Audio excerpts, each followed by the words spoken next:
السلام علیکم پیارے دوستو، عقلمند اور خوبصورت عورت حسد نہیں کرتی، کیونکہ حسد ایک اعتراف ہے کہ اس سے بہتر بھی لوگ موجود ہیں۔ جو ریاست خواتین کی تعلیم کے خلاف ہو وہ بالکل ایسی ہی ہے جیسی کوئی شخص صرف داہنے ہاتھ سے کام لینے کی کوشش کرے۔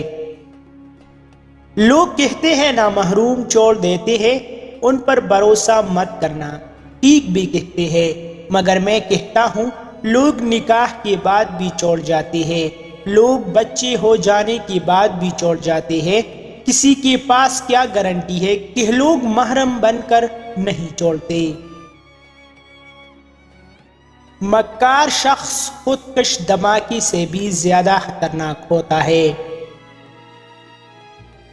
کوشش کرو کہ کسی انسانی جان کو تم سے آرام پہنچے، یا جو دست شکستہ ہے اس کو تمہارے ذریعے روٹی ملے۔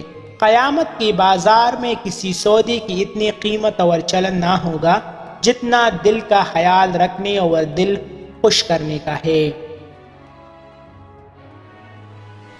بدصورت لفظ کس قدر سپاک شخص نے تخلیق کیا ہوگا، یہاں تو ہر کوئی دل نشین دلچسپ ہے، شاید اس نے سوچا ہی نہیں ہوگا کہ یہ لفظ کسی کے نازک سے دل کو روند بھی سکتا ہے، یہ کسی کے جذبات کو کچل بھی سکتا ہے، یہاں تو ہر شخص قابل محبت ہے۔ اے چاند، میں کس طرح تمہیں اپنے محبوب کے برابر ٹھہروں؟ تو صرف رات کو چمکتا ہے جبکہ میرا محبوب ہر آن روشن رہتا ہے۔